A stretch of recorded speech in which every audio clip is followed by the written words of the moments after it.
والزاني فاجلدوا كل واحد منهما 100 جلدة। আল্লাহ রাব্বুল আলামিন বলেন, জেনাকারিনী পুরুষ, জেনাকারিনী নারী আর জেনাকারা পুরুষ, তাদের শাস্তি হচ্ছে উভয়কে 100 করে দৌড়া মারা, প্রাণদণ্ড দিয়ে দেওয়া। এই শাস্তি যদি হয়, জেনা বন্ধ হয়ে যাবে, বিবাহ সহজ হবে। ইসলামী রাষ্ট্র হলে পরে জেনা করা কঠিন হবে, বিবাহ করা সহজ হয়ে যাবে। এটা হচ্ছে কোরআনের আইনের সুন্দর বিধান। জেনার শাস্তি, চোরের শাস্তি, নরহত্যার শাস্তি জুডিশিয়াল লয়ের আওতায়, ফৌজদারি দণ্ডবিধির আওতায় এগুলি পড়ে। এগুলি সব কোরআন শরীফে আছে না নাই? আছে কিনা? তাহলে কি করে আপনি বলবেন আপনি ধর্ম নিরপেক্ষ? আপনি শুধু ধর্ম আপনার ব্যক্তিগত ব্যাপার আর রাজনীতি একটা আলাদা ব্যাপার। এবারে আল্লাহ রাব্বুল আলামিন মদ পান সম্পর্কে, যারা মদ পান করবে, জুয়া খেলবে যারা, তাদের সম্পর্কে, মদ্যপায়ীদের ব্যাপারে আল্লাহ পাক বলছেন, ইন্নামাল খামরু ওয়াল মাইসিরু ওয়াল আনসাবু ওয়াল আজলামু রিজসুম মিন আমালিশ শাইতানি ফাজতানিবুহু। আল্লাহ পাক বলেন, নিঃসন্দেহে মদ, জুয়া এবং পাশা, এ সমস্ত খেলাকে, এই সমস্ত জিনিসকে নাপাক ঘোষণা করা হয়েছে। এগুলি সব হতেছে শয়তান কর্তৃক উদ্ভাবিত নোংরা কাজ। এগুলি শয়তানের কাজ। মদ আর জুয়া কার কাজ? যারা বলেন কার কাজ? শয়তানের কাজ। সুতরাং ফাজতানিবুহু, এর থেকে তোমরা ফিরে থাকো। আল্লাহ বলছেন, মদ এবং জুয়া মানুষকে আল্লাহর জিকির থেকে ফিরায় রাখে। ফাহাল আনতুম মুনতাহুন, এগুলি শোনার পরেও কি তোমরা এর থেকে ফিরে থাকবে না? এবার আল্লাহ রাব্বুল আলামিন ওজনে কম দেওয়া সম্পর্কে বলছেন।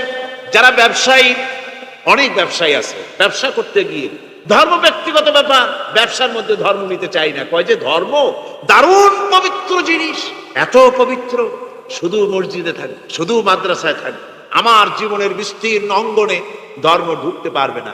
তার মানে ভাবখানা এই, আল্লাহ এবং রসুলকে বলে দেওয়া হচ্ছে, হে আল্লাহ, হে রসুল, তোমাদের উপরে 144 জারি করে দিলাম, শুধু মসজিদে আর খানকায় থাকো, মাদ্রাসায় থাকো, আমাদের জীবনের বিস্তীর্ণ অঙ্গনে তোমাদের কোনো প্রবেশের অধিকার নাই। জোরে কর নাউজুবিল্লাহ। আল্লাহ পাক মানুষের জীবনের সকল ক্ষেত্রে আইন চলবে আল্লাহ।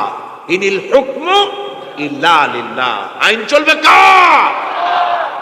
আল্লাহ রাব্বুল আলামিন বলেন, ওজনে কম দিও না। ওয়াউফুল কাইলা ইযা কিলতুম ওয়াজনু বিল কিসতাসিল মুস্তাকিম। মেপে যখন কোন জিনিস দিবে, পরিমাপে কম দিবে না। ওজন করে যখন দিবে, ওজনেও কম দিবে না। আল্লাহ পাক কোরআনে কারীমের মধ্যে সুন্দর করে সব কথা বলে দিলেন। ওজনে কম করো না, পরিমাপে কম করো না, সঠিকভাবে এটাকে দিও। এতিমের মাল সম্পর্কে কোরআন বলছে, ওয়ালা তাকরাবু মালাল ইয়াতীমি ইল্লা বিল্লাতী হিয়া আহসান। এতিমের মাল ভক্ষণ করা তো দূরের কথা, এর নিকটবর্তী হয় না। তবে হ্যাঁ, এতিম বয়সপ্রাপ্ত হওয়া পর্যন্ত যদি আমানত রাখো, সেটা ভিন্ন কথা, কিন্তু এতিমের মালকে ভক্ষণ করো না অবৈধভাবে। এতিমের মালের সুরক্ষার জন্য আল্লাহ পাক বলে দিলেন। অশ্লীলতা সম্পর্কে, আজকে সমাজে অশ্লীলতা চলছে, বেহায়ামি, নগ্নতা চলছে, এ সম্পর্কে আল্লাহ পাক বলছেন, কুল ইন্নামা হারামা রাব্বিয়াল ফাওয়াহিশা মা যাহারা মিনহা ওয়া মা বাতান। আল্লাহ পাক বলেন, হে নবী, আপনি বলে দেন, আমার প্রভু নিঃসন্দেহে প্রকাশ্য এবং অপ্রকাশ্য সব রকমের নির্লজ্জতা এবং পাপাচারকে নিষিদ্ধ ঘোষণা করেছেন, হারাম করে দিয়েছেন। প্রকাশ্য এবং অপ্রকাশ্য সব রকমের পাপাচারকে, নির্লজ্জতাকে আল্লাহ পাক নিষেধ করেছেন। আজকে আমাদের দেশের টেলিভিশনে যে সমস্ত নির্লজ্জ বিজ্ঞাপন দেওয়া হয়, নারীর দেহের যে সৌন্দর্য প্রদর্শনী করা হয়, এ কি কোনো মুসলমান দেশের করা উচিত? কোন মুসলমানদের জন্য এটা কি বৈধ? আজ নির্লজ্জতা, বেহায়ামি ছড়িয়ে পড়ছে চতুর্দিকে। আল্লাহ পাক নিষেধ করছেন, হারাম করে দিয়েছেন। প্রকাশ্য অপ্রকাশ্য সব রকমের নির্লজ্জতা আল্লাহ পাক হারাম করেছেন। সুদ সম্পর্কে আল্লাহ পাক বলছেন, ওয়াহাল্লাল্লাহুল বাইআ ওয়া হাররামার রিবা। আল্লাহ পাক বলেন, আমি সুদকে হারাম করেছি আর ব্যবসাকে করেছি হালাল। ব্যবসা করো, ব্যবসার মধ্যে বরকত আসবে। সুদ নিও না, সুদ দিও না। আজকে সুদের প্রচলন চলছে। আল্লাহর আইন না থাকার কারণে এমন একটা জঘন্য ধরনের অপরাধ আমার জাতি করছে, সুদের মতো নিকৃষ্ট পাপের সাথে গোটা জাতি জড়ায় গেছে, ঠিক কিনা কর? সুদ খাওয়া এবং দেওয়া কি? জোরে বলেন কি? এই সুদের মধ্যে রয়েছে 70টি গুনাহ। তার ছোট্ট গুনাহ হলো নিজের মাকে নেকাহ করা। জোরে কর নাউজুবিল্লাহ। এই মারাত্মক গুনাহ গোটা জাতি জড়িয়ে আছে। এই জন্যে আলহামদুলিল্লাহ, আল্লাহ শুকর আদায় করি যে এখন বাংলাদেশে ইসলামী ব্যাংক চালু হয়েছে, সুদমুক্ত ইসলামী ব্যাংকিং বাংলাদেশে চালু হয়েছে। এখন আলহামদুলিল্লাহ। এতদিন সুদী ব্যাংকে লেনদেন করেছেন, তার না হয় একটা জবাব দিতে পারবেন কিয়ামতের দিন যে আল্লাহ, সুদমুক্ত ব্যাংক ছিল না, করবোটা কি? এই টাকা পয়সা নিয়ে বিপদে পড়ে গেছিলাম, চোরে নেবে, ডাকাতে নেবে, জীবন যাবে, তাই সুদী ব্যাংকে পয়সা রাখছিলাম। হয়তো একটা জবাব খোড়া অজুহাত খাড়া করতে হয়তো বা পারবেন। কিন্তু সুদমুক্ত ব্যাংক চালু হওয়ার পর সুদী ব্যাংকের সাথে যারা লেনদেন করছেন আর নামাজ রোজাও করছেন, কি জবাব দেবেন কোন কিয়ামতে? নামাজে রক্ত হয়ে গেছে, উজুর পানি নেই, কি করবেন? নামাজ ছেড়ে দেবেন? কি করবেন? তায়াম্মুম করবেন। তায়াম্মুম করে নামাজের মুসাল্লায় দাঁড়িয়ে গেছেন, এমন সময় উজুর পানির খবর এসে গেছে, কি হবে? তায়াম্মুম থাকবে না, ছুটে যাবে। ইসলামী ব্যাংক ছিল না বলে সুদী ব্যাংকগুলিকে তায়াম্মুমের মতো ব্যবহার করেছে, কিন্তু ইসলামী ব্যাংক এসে গেছে, উজুর পানি এসে গেছে। এখন যদি সুদী ব্যাংকের সঙ্গে লেনদেন চালু রাখেন, মনে রাখবেন অবশ্যই কিয়ামতের দিন আল্লাহর দরবারে আসামির কাঠ গড়ায় দাঁড়াতে হবে। সুদের টাকা দিয়া গার্মেন্টস ফ্যাক্টরি করা হচ্ছে। উদ্বোধনের দিনে মৌলভী সাহেব, তাও পাওয়া যায়, অসুবিধা হয় না। মিলাদের দাওয়াত হয়েছে, কোনটাকে যে বানাইছে তা জানার দরকার, কিছু পয়সা তো হবে। মিলাদ করতে গেলেন, কোরআন তেলাওয়াত করলেন, দোয়া করলেন, বরকতের জন্য দোয়া করলেন। কোন জায়গায় বসে তেলাওয়াত করলেন আপনি? কার নামে দরুদ পড়লেন? কোন জায়গায় পড়লেন যে সুদের টাকা দিয়ে ঘরটা তৈরি হলো, আল্লাহর সাথে বায়াত করা হলো? আবার সেখানে সাইনবোর্ড লাগায়, হাযা মিন ফাদলি রাব্বি, এটা আমার প্রভুর অনুগ্রহ। নাউজুবিল্লাহ, প্রভুর অনুগ্রহ সুদের টাকা দিয়ে ঘর বানান। কবি বলছেন, ये इमारत बनी है सूद से आए मेरे मुरब्बी, ये इमारत बनी है सूद से आए मेरे मुरब्बी, और उस पे लिखा है हादा मिन फضل रब्बी। এই বিল্ডিং তৈরি হয়েছে সুদের টাকা দিয়ে। আর কি ভাগ্যের বিড়ম্বনা, কি পরিহাস! সেই সুদের টাকার বিল্ডিং এর উপরে লেখা হচ্ছে হাযা মিন ফাদলি রাব্বি, এটা আমার আল্লাহর অনুগ্রহ। নাউযুবিল্লাহি মিন যালিক। কোরআন তেলাওয়াত করে উদ্বোধন করা হচ্ছে, দরুদ পড়ে উদ্বোধন করা হচ্ছে না, আল্লাহর সাথে বাগাবত করা হচ্ছে। সুতরাং আল্লাহ পাক বলছেন, আমি সুদকে হারাম করেছি, ব্যবসাকে করেছি হালাল। এই সুদ থেকে যদি না ফেরো, ফা ইল্লাম তাফআলু ফাযানু বিহারবিন মিনাল্লাহি ওয়া রাসূলিহি। আল্লাহ রাব্বুল আলামিন বলেন, যদি এই সুদ থেকে না ফেরো, যদি এই সুদ থেকে বিরত না থাকো, তাহলে আমি আল্লাহ এবং আমার রাসূলের পক্ষ থেকে যুদ্ধের ঘোষণা রইল। পারবেন? আল্লাহ রাসূলের সাথে যুদ্ধ করতে পারবে? নাউযুবিল্লাহি মিন যালিক। মানুষের পক্ষে সম্ভব? সুদ সম্পর্কে আল্লাহ ঘোষণা করলেন কোরআনে কারীমের মধ্যে। এবার ধনী এবং গরিব সম্পর্কে, ধনী আর গরিবের ভিতরে সম্পর্কটা কেমন হবে আল্লাহ পাক কোরআনে কারীমের মধ্যে বলে দিলেন, ওয়াফি আমওয়ালিহিম হাক্কুল লিসাইলি ওয়াল মাহরুম। আল্লাহ রাব্বুল আলামিন বলছেন, ও ধনীরা, তোমাদের সম্পদের ভেতরে গরিবদের অধিকার আছে, সে অধিকার আদায় করে দাও। একথা বলা হলো না গরিবরা তোমাদের করুণার পাত্র, দয়া করে তাদের কিছু দাও, একথা আল্লাহ বলেন নাই। বললেন, ধনীরা শুনে রাখো, তোমাদের সম্পদে গরিবদের অধিকার আছে, অধিকার তাদের ফিরিয়ে দাও। এরপরে আল্লাহ পাক বললেন, কাইলা ইয়াকুনা দুলাতাম বাইনাল আগনিয়াই মিনকুম, তোমাদের সম্পদগুলি যেন তোমাদের ধনশালী লোকদের হাতে যেন পুঞ্জীভূত না হয়ে যায়। দেশের সমস্ত সম্পদ গুটি কতক লোকের হাতে যেন পুঞ্জীভূত না হয়, বরং তা যাকাত, ফিতরা, সাদকা, এককালীন দান ইত্যাদির মাধ্যমে জনগণের কাছে যেন তা পৌঁছে যায়, এক জায়গায় যেন পুঞ্জীভূত হয়ে না থাকে। এভাবে করে আল্লাহ পাক মানুষের জীবনের সাথে সম্পৃক্ত কথাগুলি বলছেন। রাষ্ট্র ব্যবস্থা সম্পর্কে বলছেন, ওয়া আমরুহুম শুরা বাইনাহুম, রাষ্ট্র পরিচালনা করতে গিয়ে তাদের সাথে পরামর্শ ভিত্তিক রাষ্ট্র চালাও, স্বৈরাচার হয়ে ক্ষমতায় বসে থেকো না, ইচ্ছে মাফিক দেশ চালায়ও না, ডিক্টেটর হয়েও না, পরামর্শ ভিত্তিক দেশ পরিচালনা করো। এভাবে করে আল্লাহ রাব্বুল আলামিন রাষ্ট্রপ্রধানকে বললেন, ওয়াসাবিরুহুম ফিল আমর, প্রত্যেকটি ব্যাপারে, রাষ্ট্রের সব ব্যাপারে তাদের সঙ্গে পরামর্শ করে নাও, পরামর্শ সবার সঙ্গে পরামর্শ করে পরামর্শের ভিত্তিতে কাজ করো, এমনি স্বৈরাচার হিসাবে কাজ করো। কোরআন প্রবর্তিত সমাজ সকল নাগরিকের মৌলিক অধিকারের গ্যারান্টি দিয়েছে, জোরে কোন সুবহানাল্লাহ। এখন আমি যে কথাগুলি বলবো, এই কথাগুলি শুধু মুসলমানদের জন্য নয়, হিন্দু, মুসলমান, খ্রিস্টান, বৌদ্ধ, নারী, পুরুষ, সাদা, কালো, বর্ণ, ভাষা, দল, মত নির্বিশেষে সমস্ত মানুষের জন্য নাগরিক অধিকারের গ্যারান্টি দিচ্ছে কে? আল্লাহ পাক। জোরে বলেন, কে দিচ্ছেন? আল্লাহ পাক। আল্লাহ পাক জীবনের নিরাপত্তা দিচ্ছেন। কোরআনের আইন যদি চালু হয়, নাগরিকদের জীবনের নিরাপত্তা লাভ হবে। জোরে কোন সুবহানাল্লাহ। কিভাবে হবে? আল্লাহ রাব্বুল আলামিন বলেন, ওয়ালা তাকতুলুন নাফসাল্লাতী হারামাল্লাহু ইল্লা বিল হক। আল্লাহ পাক বলছেন, যে জীবনকে আল্লাহ হারাম সম্মানই করেছেন, ন্যায় ব্যতীত তাকে খবরদার হত্যা করো না। মানুষকে হত্যা করো, খবরদার হত্যা করো না। আল্লাহ পাক হত্যা নিষিদ্ধ ঘোষণা করে দিলেন, আর বললেন, মান কাতালা নাফসান بغير نفس أو فساد فكأنما قتل الناس جميعا।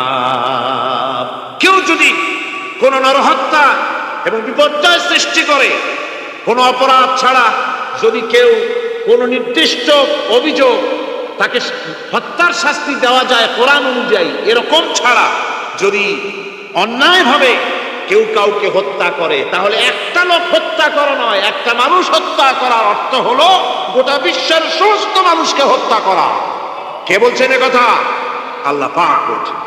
নরহত্যা যারা করবে তাদের জন্য রয়েছে শাস্তি। কি শাস্তি? আল্লাহ পাক বলছেন, ওমাইয়াকতুল মুমিনান মুতাআম্মিদান ফাজাযাউহু জাহান্নাম খালিদান ফিহা وغضب الله ولعنه وأعد له عذابا عظيما। আল্লাহ পাক বলছেন, ওমাইয়াকতুল মুমিনান মুতাআম্মিদান, যে ব্যক্তি কোনো মুমিনকে ইচ্ছে করে হত্যা করলো, ফাজাযাউহু জাহান্নাম, তার শাস্তি কি? যারা বলেন শাস্তি কি? খালিদ, সেই জাহান্নামে চিরকাল তাকে থাকতে হবে। ওয়া গাদিবাল্লাহ ওয়া লানাহু, আর তার উপরে আল্লাহর গজব, আল্লাহর লানত, চিরকাল এই শাস্তি তাকে জাহান্নামে ভোগ করতে হবে। এই কথাগুলি না জানার কারণেই আজকে কলেজ বিশ্ববিদ্যালয়গুলিতে মানুষ হত্যা চলছে পাখি হত্যার মতোই। ঠিক কিনা কোন? বিশ্ববিদ্যালয়গুলিতে, কলেজগুলিতে মায়ের কোল খালি করা হচ্ছে, পিতাকে কাঁদানো হচ্ছে। কত আশা করে ছেলে পাঠানো হয় কলেজ ইউনিভার্সিটিতে, আর সেখানে সামান্য নিজের দলের প্রাধান্য বিস্তার করার জন্য পরমা সহিষ্ণুতা নাই, সমানে হত্যা করা হচ্ছে। এভাবে হত্যা করা হচ্ছে রাজশাহীতে, হত্যা করা হচ্ছে ঢাকায়, চট্টগ্রামে, খুলনায়। আপনারা অবাক হবেন, খুলনায় যেভাবে হত্যা করলো একজন নেতৃস্থানীয় ব্যক্তি, যিনি খুলনায় গিয়ে বললেন, আমি লাশ চাই, লাশ।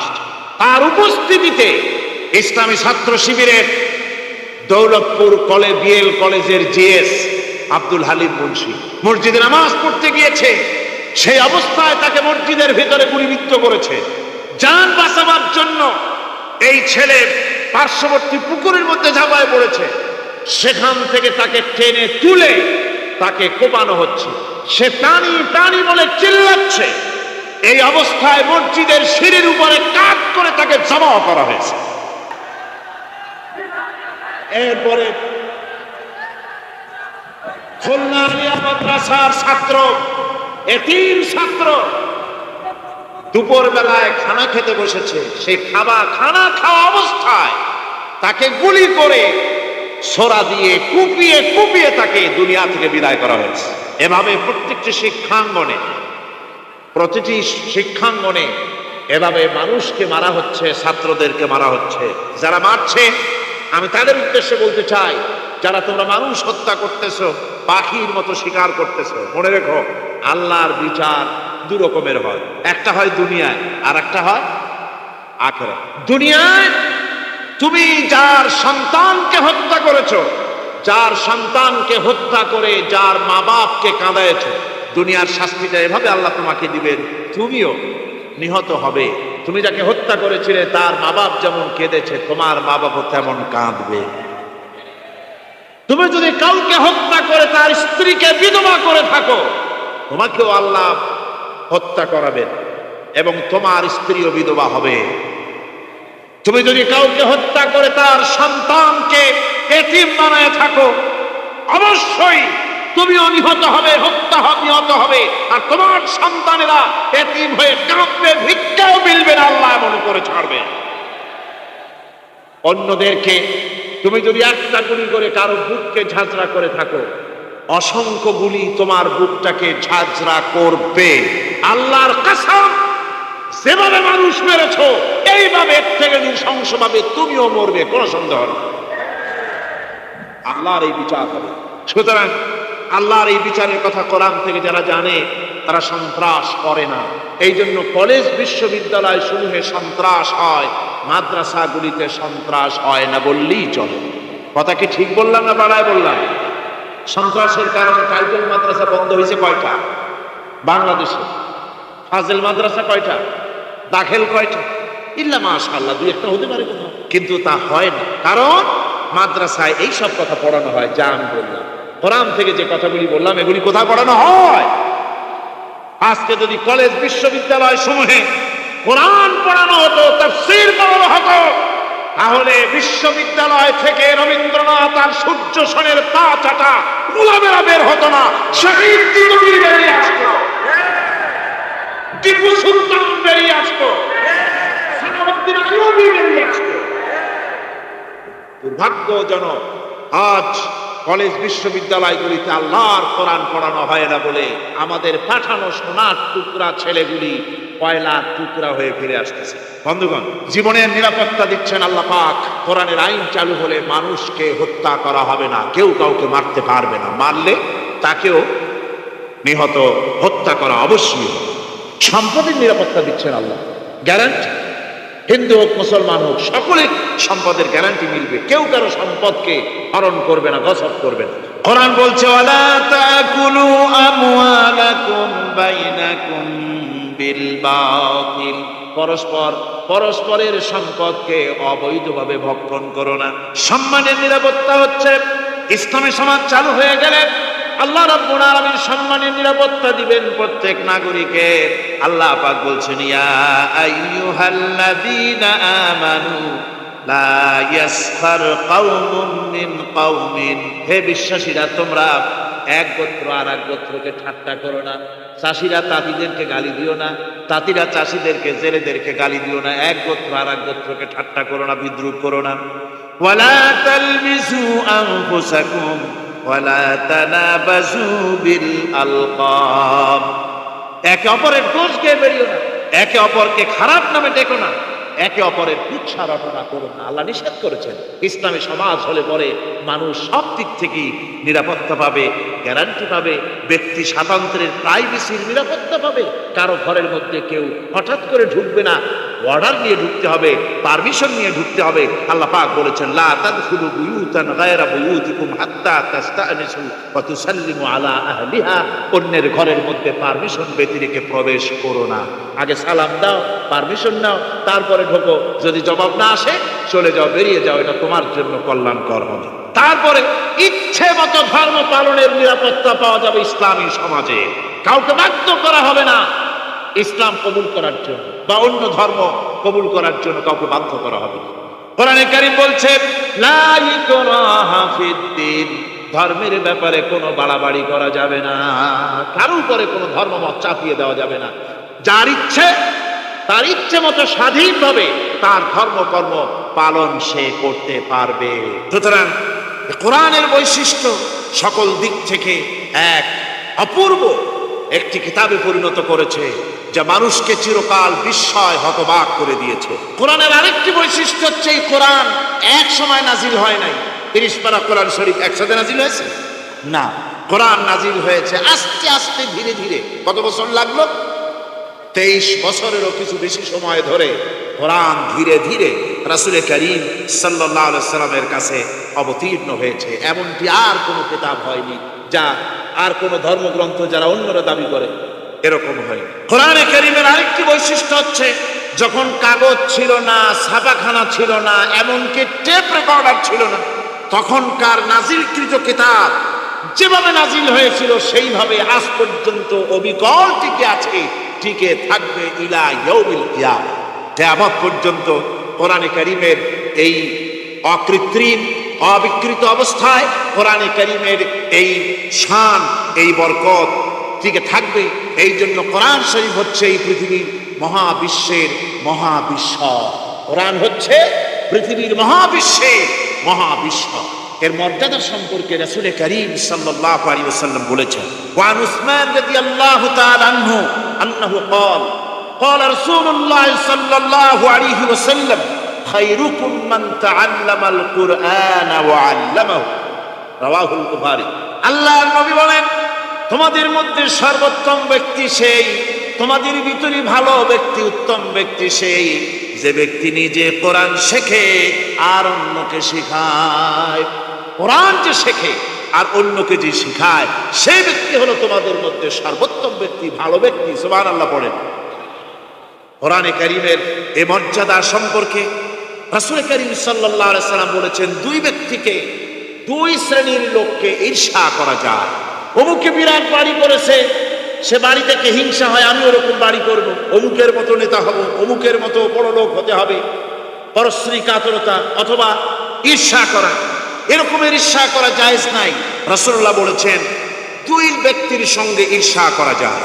আন ইবনে উমর রাদিয়াল্লাহু তাআলা আনহু আন্নাহু ক্বাল ক্বালা রাসূলুল্লাহ সাল্লাল্লাহু আলাইহি ওয়াসাল্লাম লা হাসাদা ইল্লা আলাল ইসনাইন, দুই ব্যক্তি ছাড়া অন্য কারো সাথে হিংসা করা যায় না, রিস্ক করা যায় না। কোন কোন ব্যক্তি? রাজুলুন আতাহুল্লাহুল কুরআনা ফাহুয়া ইয়াকুমু বিহি আনা আল-লাইলি ওয়া আনা আন-নাহার, ওই ব্যক্তির সঙ্গে ঈর্ষা করা যায়, হিংসা করা যায় যে ব্যক্তিকে আল্লাহ পাক কোরআনের ইলম দান করেছেন, সে ব্যক্তি দিন রাত কোরআন তেলাওয়াত করে, কোরআনের উপরে আমল করে, কোরআনের উপরে থাকে, মানুষকে কোরআনের দাওয়াত দেয়। ওই লোকের সাথে ঈর্ষা করা দরকার যে তার মতো হতে চায়। ওয়ারাজুলুন আতাহুল্লাহু মালান ফাহুয়া ইউনফিকু মিনহু আনা আল-লাইলি ওয়া আনা আন-নাহার, মুত্তাফাকুন আলাইহি, বুখারী মুসলিমের হাদিস। রাসূলুল্লাহ বলছেন, অন্য আরেক ব্যক্তি হচ্ছে যে ব্যক্তিকে আল্লাহ পাক মাল দিয়েছেন, সম্পদ দিয়েছেন, ওই ব্যক্তি তার মাল আর সম্পদকে দিন রাত দুহাতে আল্লাহর রাস্তায় খরচ করে, তার মতো হওয়ার জন্য তার সাথে ঈর্ষা করা যেতে পারে। আমার বন্ধুগণ, এই কোরআন হচ্ছে এমন এক কিতাব যে কোরআনকে নিয়ে যারা অগ্রসর হয় আল্লাহ তাদেরকে বাড়ায় দেন, আর কোরআনের সাথে যারা হিংসা করে, বিদ্বেষ করে, আল্লাহ তাদেরকে অধঃপাতিত করে দেন। আন ওমর ইবনুল খাত্তাব রাদিয়াল্লাহু তাআলা আনহু قال قال رسول الله صلى الله عليه وسلم ان الله يرفع بهذا الكتاب اقواما ويضع به آخرين, রাওয়াহু মুসলিম। হযরত ওমর রাদিয়াল্লাহু তাআলা আনহু বলছেন যে আল্লাহ পাক এই কোরআনের সাহায্যে এক শ্রেণীর লোককে প্রতিষ্ঠিত করবেন দুনিয়ার বুকে, এবং আখিরাতেও আর এক শ্রেণীর লোককে করবেন অধঃপাতিত। যারা কোরআনের সাথে বিরোধিতা করবে, তারা যদি হিরো হয়, আল্লাহ তাদেরকে জিরো বানাবেন। কি বানাবেন? জোরে কান কি বানাবেন? জিরো বানিয়ে দিবেন। আর কোরআনকে নিয়ে যারা আগ বাড়ে, তারা যদি জিরো হয়, আল্লাহ পাক তাদেরকে কি বানায় দেন? কোরআনের সাথে বিরোধিতা আজকে নতুন কিছু নয়, আবহমান কাল থেকে কোরআনের সাথে চলছে বিরোধিতা। বিশ্বকবি, কবি সম্রাট আল্লামা ইকবাল, আল্লাহ তাকে জান্নাতুল ফেরদাউস নসিব করুন, সবাই বলুন আমিন। আল্লামা ইকবাল বলেছেন, সতীজা কর রহা হ্যায় আসল সে টাইম রোজ, সতীজা কর রহা হ্যায় আসল সে টাইম রোজ, চরাগে মুস্তফা भी से शरारे बुलहबीस। মুহাম্মদ সাল্লাল্লাহু আলাইহি ওয়াসাল্লামের দ্বীপ শিকার সাথে, আল্লাহর দ্বীনের সাথে আবু জাহাল, আবু লাহাবের অগ্নিস্ফুলিঙ্গের সংঘর্ষ আবহমান কাল থেকে লেগে এসেছে, কিন্তু ওদের এই অগ্নিস্ফুলিঙ্গের টক্কর লেগে মুহাম্মদ সাল্লাল্লাহু আলাইহি ওয়াসাল্লামের টিম টিম করে জ্বলে ওঠা এই প্রদীপটি প্রচন্ড ঝড়ো হাওয়ার মুখে, টর্নেডো আর গর্কির মুখে নিভে যায়নি, জ্বলছে, জ্বলবে কিয়ামত পর্যন্ত। এটাকে নিভাবার ক্ষমতা বিশ্বের কোনো মানুষের নাই। ফু দিয়ে কেউ যদি নিভাতে চায়, চেহারা শুদ্ধ মাথা শুদ্ধ পুড়ে ছাই হয়ে যাবে, কোরআনের আলোকে নির্বাপিত করতে পারবে না।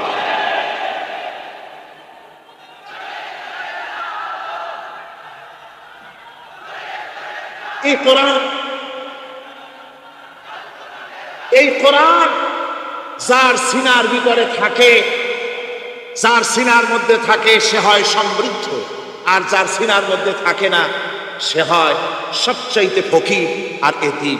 আল্লাহর নবী বলেছেন, ইন্নাল্লাযী লাইসা ফী জাওফিহি শাইউম মিনাল কুরআনি কাল বাইতিল খারিব। যেই দেহের ভিতরে কোরআন নাই, যেই দেহের ভিতরে, যেই সিনার ভিতরে কোরআন নাই, ওই মানুষটা হতেছে একটা সাড়া বাড়ির মতো, একটা উজাড় বাড়ির মতো, বিরান বাড়ির মতো। বিরান বাড়িতে কি থাকে? সাড়া বাড়িতে কি থাকে? না না, ভূত কিসের? খামোখাই ভয় পান আপনার। ভূত বলে কিছু না। হ্যাঁ, শয়তান থাকে, জেল থাকে, তারপরে ওর মধ্যে আর কি থাকে? উতুম পেঁচা থাকে, ইঁদুর থাকে, তেলাপোকা থাকে, উই পোকা থাকে, বাঁদর থাকে, উল্লুক থাকে, সাপ থাকে। রাসূলুল্লাহর কথা দেখেন, কি সুন্দর কথা। সুবহানাল্লাহ, সুবহানাল্লাহ। যে দেহের ভিতরে কোরআন নাই, সারা বাড়িতে যা থাকে, পুরো বাড়িতে যা থাকে, বিরান বাড়িতে যা থাকে, যে দেহে কোরআন নাই সেই দেহের মধ্যে তাই থাকে। আজ দেখুন বাংলাদেশের শিক্ষাঙ্গনে, কলেজ ইউনিভার্সিটিগুলিতে কোরআন পড়ানো হয় না। বলেন ঠিক কিনা? আমাদের বিশ্ববিদ্যালয়গুলিতে কোরআন পড়ানো হয়, তাফসীর পড়ানো হয়, হাদিস পড়ানো হয়। হাদিস কোরআন আল্লাহর কালাম পড়ানো হয় না বলে অবস্থা কি হয়েছে? হাদিস থেকে মিলায় নেই। ইন্নাল্লাযী লাইসা ফী জাওফিহি শাইউম মিনাল কুরআনি কাল বাইতিল খারিব। কোরআন নাই তো সারা বাড়ি, কোরআন নাই তো কি আছে? যে ঘরের মধ্যে মানুষ নাই, উল্লুক থাকে, ভাল্লুক থাকে, শয়তান থাকে, তেলাপোকা থাকে, সারপোকা থাকে, হিংস্র প্রাণী ভরপুর থাকে। যে শিক্ষা প্রতিষ্ঠানে কোরআন পড়ানো হয় না, সেখানেও সন্ত্রাসীরা বাস করতে পারে, ভালো মানুষ টিকতে পারে না। এই জন্য কোরআন যেখানে পড়া হয় না সেটা কবরের তুল্য। কোরআন যেখানে তেলাওয়াত হয় না সেটা কিসের তুল্য? কবরের তুল্য। আল্লাহর নবী বলেছেন, আনাবি হুরায়রা রাদিয়াল্লাহু তাআলা আনহু আন্নাহু ক্বাল ক্বালা রাসূলুল্লাহ সাল্লাল্লাহু আলাইহি ওয়াসাল্লাম লা তাজআলু বুয়ুতাকুম মাকাবির। রাওয়াহু মুসলিম। আল্লাহর নবী বলেন, তোমাদের ঘরগুলিকে তোমরা কবর বানায়ো না। অর্থাৎ যে ঘরের মধ্যে কোরআনে কারীম তেলাওয়াত হয় না সেটা কবরের সমতুল্য। কবরের আগে আমাদের ঘর সমূহে যখন ছোট ছিলাম তখন দেখতাম ঘরে ঘরে কোরআন তেলাওয়াত হতো, ঠিক না? প্রত্যেকটা ঘরের জানালা দিয়া সকালবেলায় আওয়াজ আসতো, আউযু বিল্লাহি মিনাশ শাইতানির রাজীম, বিসমিল্লাহির রাহমানির রহিম। তেলাওয়াতের আওয়াজ ভেসে আসতো। আজ আর এই অবস্থা নাই। আজ ভদ্রলোকের বাড়ির সামনে দিয়ে হেঁটে যাবেন, সকালবেলা কিসের তেলাওয়াত? জনমের ঘুম ঘুমায়, পাইকারি বাড়ি ঘুমায়, ফজরের নামাজ নাই। শহরের অবস্থা, অধিকাংশ বাড়িতে ফজরের নামাজ হয় না। ডিশ এন্টিনার মাধ্যমে আগে তো উপকারিতা এবং অপকারিতা দুটোই আছে। নিউজ দেখা যায়, সাথে সাথে আবার নিউজের সাথে আরো বাজে কিছু দেখা যায়। এগুলো দেখতে দেখতে রাত শেষ হয়ে আসে, ঘুমায় জনমের মতো। এক ঘুমে বেলা 9টা আর 10টা।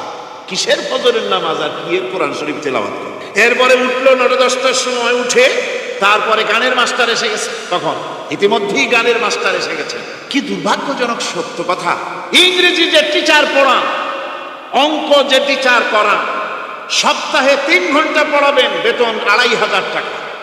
আর প্রতিদিন সকালবেলা এসে যদি কোনো মুসলমান কোনো একজন মৌলভী সাহেব, হাফেজ সাহেবকে রাখেন কোরআন তেলাওয়াত করাবার জন্য, কোরআন পড়াবার জন্য সন্তান, প্রতিদিন আসতে হবে, প্রতিদিন 2 ঘন্টা পড়াতে হবে, আর মাসের শেষে বেতন 500 টাকা।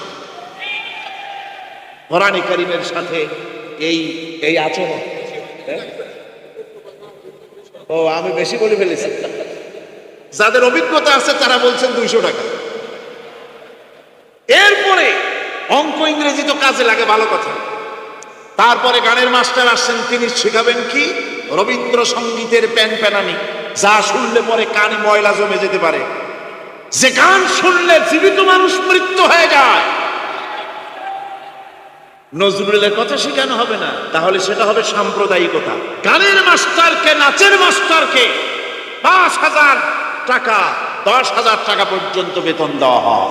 এ জাতির জন্য আল্লাহর রহমত কেমনে আসবে? কি কারণে? কোরআনের সাথে এই বেয়াদবি আমরা করেছি। ঘরগুলিকে, আজকে আমাদের ঘরগুলিকে আমরা কবরস্থানে পরিণত করে দিয়েছি। কোরআন তেলাওয়াত হচ্ছে। আমার বন্ধুগণ, কোরআন তেলাওয়াত করুন, বেশি বেশি তেলাওয়াত করুন, ঘরকে জীবিত করুন, সন্তানকে তেলাওয়াত করান, আপনি নিজেও তেলাওয়াত করুন। কোরআনে কারীম যারা তেলাওয়াত করবেন তাদের সম্পর্কে আল্লাহর নবী বলেন, মান কারাআল কুরআনা ফাস্তাজহারাহু ফাহাল্লা হালালাহু ওয়া হাররামা হারামাহু আদখালাহুল্লাহুল জান্নাহ। আল্লাহর নবী বলেন, যে ব্যক্তি কোরআন শরীফ তেলাওয়াত করবে এবং কোরআনের হালাল অনুযায়ী হালালকে মেনে চলবে, হারাম অনুযায়ী হারাম থেকে ফিরে থাকবে, এরকম কোরআনের উপরে যে তেলাওয়াত করবে আর আমল করবে, আল্লাহ রাব্বুল আলামিন কিয়ামতের দিন তাকে জান্নাতের ভিতরে প্রবেশ করাবেন। শুধু বেহেশতে যাবে না, ওয়া শাফাহু ফি আশরাতিন মিন আহলি বাইতিহি কুল্লুহুম কাদ ওয়াজাবাত লাহুন নার। নবীজি বলেন, এই কোরআনে কারীমের বরকতে কিয়ামতের দিন ওই ব্যক্তি তার রক্ত সম্পর্কিত 10 জন আত্মীয়ের ব্যাপারে সুপারিশ করার জন্য তৌফিক পাবে আল্লাহর দরবারে। এমন 10 ব্যক্তি, সেই 10 ব্যক্তির জন্য হিসাবের পরে জাহান্নাম ওয়াজিব হয়ে গিয়েছিল, এমন 10 ব্যক্তি সম্পর্কে কোরআনের তেলাওয়াতকারী আর আমলকারী আল্লাহর দরবারে সুপারিশ করার জন্য পারমিশন পাবেন।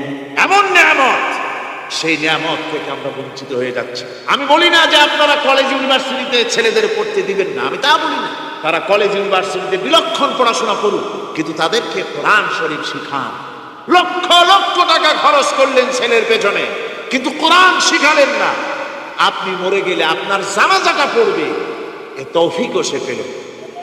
জানাজার ইমামতি তো দূরের কথা, জানাজার নিয়ত জানে না, পাক পবিত্রতা জানে না। বাপ মরে গেছে, সে তখন ছিল মার্কেটে, শুনলো বাপ মরছে, তাড়াতাড়ি জানাজায় শরীক হতে হবে। প্যান্টও পাক নাই, যেহেতু পেশাবের যখন বেগ এসেছিল দেওয়ালের পাশে দাঁড়াইয়া কাম সারছে, দোয়া মোছার কাম নাই, মাথায় টুপি নাই, নাক মোছা রুমাল ছিল পকেটে, রুমালটা মাথায় দিয়া দাঁড়ায় গেল। আল্লাহু আকবার। বাপের কপালে যা আছে তাই হোক। তারপরে বাপ মরে গেছে, কান্না শুরু করেছে। যেদিন মরছে সেদিন কাঁদতেছে, পরের দিনও একটু মুখ মলিন কাঁদতে। নাম বল্টু মিয়া। তার আবার এক বন্ধু আছে, তার নাম শান্টু মিয়া। শান্টু মিয়া বলছে, মিয়া বল্টু কান্দো কেন? বাপ মরে গেছে। এগুলো বাঁচে নাকি? এগুলো মরিয়ে যায়। আমার একটা ছিল, ওটাও মরছে। চিরকাল কারো বাপ থাকে, সুতরাং এত মন খারাপ কেন? আসো, ইন্ডিয়া থেকে ভালো একটা বই আসছে, সেইটা দেখে এত আনন্দ পাবে। বাপ তো বাপ, 14 গোষ্ঠী মরলেও মনের দুঃখ বুঝে যাবে। এরপরে বাড়ি এনে তাকে সিনেমার ছবি দেখানো হলো। ছবি সে দেখলো, ফেরার সময় বাপের কবরের কাছ থেকে যাওয়ার সময় দাঁড়িয়ে গেল ক্ষণিকের জন্য। আহারে বাপ, বিদায় হয়ে গেল, কি দেব তোমার? কিছু তো নাই আমার কাছে, তাই সারা রাত ধরে যা কিছু দেখলাম এগুলি তোমার আমল নামায় দিয়ে গেলাম। জোরে কর নাউজুবিল্লাহ। আমি সমস্ত পিতাদেরকে বলতে চাই, সন্তানদেরকে কোরআন শিখান, কাজে লাগবে। কোরআন শিখালে কাজে লাগবে। কোরআন শরীফ মুখস্থ করেন, বেশি করে মুখস্থ করেন কোরআনে কারীম, আপনার ফায়দা হবে। হযরত ওমর রাদিয়াল্লাহু তাআলা আনহু বর্ণনা করছেন যে রাসূল কারীম সাল্লাল্লাহু আলাইহি ওয়াসাল্লাম বলেছেন, ইউকালু লিসাহিবিল কুরআনি ইকরা ওয়ারাত্তিল কামা কুনতা তুরাত্তিলু ফিদ দুনিয়া। কিয়ামতের দিন জান্নাতীদেরকে, বেহেশতীদেরকে আল্লাহ রাব্বুল আলামিন বলবেন, কোরআন শরীফ তেলাওয়াত করো আর উপরের দিকে উঠতে থাকো। কোরআনে যেভাবে দুনিয়ার বুকে কোরআনে কারীম তুমি মুখস্থ করেছিলে, ধীরে ধীরে তেলাওয়াত করতে, ওইভাবে ধীরে ধীরে কোরআন তেলাওয়াত করো আর উপরের দিকে উঠতে থাকো। আল্লাহ পাক বলতে থাকবেন, উপরের দিকে ওঠো, তেলাওয়াত করো আর ওঠো। উঠতে উঠতে যেই জায়গায় গিয়ে তোমার তেলাওয়াত শেষ হয়ে যাবে, জান্নাতের ওই জায়গাটা তোমার জন্য বরাদ্দ হবে। আবু দাউদ শরীফের হাদিস, জান্নাতের ওই জায়গাটা তোমার জন্য বরাদ্দ হবে। এখন যাদের শুধু সূরা ইখলাস আর সূরা কাউসার মুখস্থ, তারা তো 2 পা আগাই বসে যাবে, উঠতে পারবে না। বেশি বেশি মুখস্থ করেন, হাফেজে কোরআন হন অথবা হাফেজের মতো হন, বেশি বেশি মুখস্থ করেন সূরা ইয়াসিন, সূরা দুখান, সূরা আর রহমান, সূরা ওয়াকিয়া, সূরা মুজাম্মিল, এই সমস্ত সূরা, বেশি সূরা আল আরাফ, সূরা কাহাফ, সূরা মরিয়ম ইত্যাদি মুখস্থ করেন। কিয়ামতের দিন কাজে লাগবে, জান্নাতের অত উঁচায় উঠতে পারবেন। হাফেজ যে কোন জায়গায় যাবে, সুবহানাল্লাহ ওয়া বিহামদিহি, 30 পারা কোরআন যার সিনার ভিতরে, জান্নাতের কোন জায়গাটা আল্লাহ তাকে বরাদ্দ করবেন। সুবহানাল্লাহ, সুবহানাল্লাহ। কোরআনে কারীমকে মুখস্থ করুন, বেশি করে মুখস্থ করুন। কোরআনে কারীমকে বেশি করে তেলাওয়াত করুন। এই কোরআনে কারীমকে যারা বেশি করে তেলাওয়াত করবে, তেলাওয়াত করতে গিয়ে যারা আল্লাহর কাছে কিছু চাওয়ার সময় পাবে না, তাদের সম্পর্কে রাসূল করিম সাল্লাল্লাহু আলাইহি ওয়াসাল্লাম বলেছেন হাদিসে কুদসি রাসূল করিম সাল্লাল্লাহু আলাইহি ওয়াসাল্লাম বলেছেন, ইয়াকুলুর রাbb তাবারাকা ওয়া তাআলা মান শাগালাহুল কুরআন আন যিকরি মাসআলাতি আতাইতুহু আফজালা মা উতিয়া সাইলি। আল্লাহর নবী বলেন, আমার আল্লাহ পাক বলেছেন, কোরআন তেলাওয়াত করতে গিয়ে যারা ব্যস্ত থাকে, কোরআন তেলাওয়াত করতে করতে যারা আমার কাছে হাত পেতে কিছু চাওয়ার সময় পায় না, যারা আমার কাছে হাত পেতে কিছু চায়, তাদের থেকে তেলাওয়াতকারীদেরকে আমি রব্বুল আলামিন বেশি করে দেই। জোরে বলেন সুবহানাল্লাহ। কোরআন তেলাওয়াত করতে করতে যারা আল্লাহর কাছে হাত পেতে চাওয়ার সময় পায় না, আল্লাহ পাক বলেন যারা চায় তাদের থেকে তেলাওয়াতকারীকে আমি বেশি দেই। আমার বন্ধুগণ, শুধু তাই নয়, এ কোরআনে কারীম যারা তেলাওয়াত করবে, আমল করবে, কিয়ামতের দিন তার মা বাবার মাথার উপরে আল্লাহ রাব্বুল আলামিন, আবু দাউদ শরীফের হাদিসে এসেছে, তার মা বাপের মাথার উপরে নূরের টুপি পরিধান করানো হবে। এমন নূরের টুপি, এমন নূরের তাজ পরানো হবে, চন্দ্র সূর্যের আলোকে ম্লান করে দেবে। হাসরবাসীরা প্রশ্ন করবেন, এ লোকটি কে? কোনো ফেরেশতা নাকি বলে না, কোনো নবী নাকি বলে না, তবে কি ইনি কে?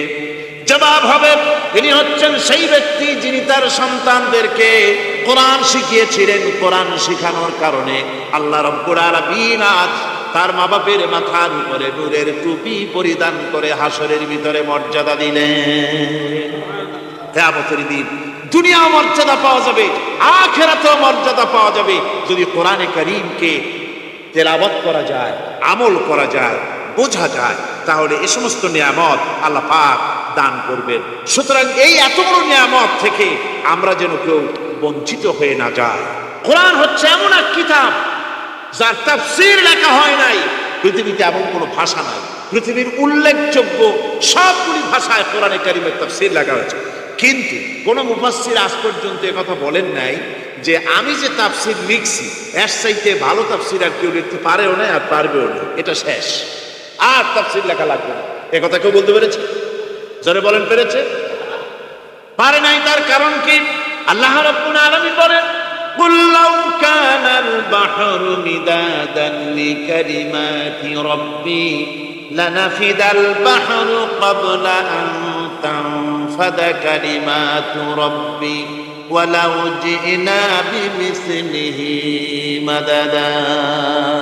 আল্লাহ পাক বলেন, নবী আপনি বলুন, আমার রবের কথাগুলি লেখার জন্য যদি সমুদ্রের পানিগুলি, সমুদ্রের সমস্ত পানিগুলি যদি কালিতে পরিণত হয়ে যায়, আর আমার রবের কথাগুলি যদি লেখা শুরু হয়ে যায়, আমার রবের কথাগুলি লেখার পূর্বে সমস্ত সমুদ্রের পানিগুলি শেষ হয়ে যাবে।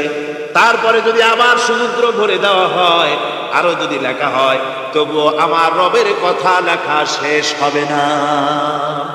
আল্লাহ রাব্বুল আলামিন বলেন, ওয়ালাউ আন্না মা ফিল আরদি মিন শাজারাতিন আকলামুন ওয়াল বাহরু ইয়ামুদ্দুহু মিন বা'দিহি সাবআতু আবহুরিন মা নাফিদাত কালিমাতুল্লাহ। আল্লাহ রাব্বুল আলামিন বলেন, মা নাফিদাত কালিমাতুল্লাহ। আল্লাহ পাক বলেন, 7টা সমুদ্রের পানি যদি একত্রিত করা হয়, 7টা সমুদ্রের পানি যদি এক জায়গায় করা হয়, এই পানিগুলি যদি কালিতে পরিণত হয়ে যায়, আর পৃথিবীর সমস্ত গাছগুলি যদি কলমে পরিণত হয়ে যায়, ওই গাছগুলি দিয়ে যদি ওই পানির কালি দিয়ে আমার প্রভুর কথা আল্লাহ রাব্বুল আলামিনের কোরআনের কথা যদি লেখা শুরু হয়ে যায়, লিখতে লিখতে সমস্ত পানিগুলি গাছগুলি শেষ হয়ে যাবে, আল্লাহ পাকের কালামের ব্যাখ্যা লেখা শেষ হবে না।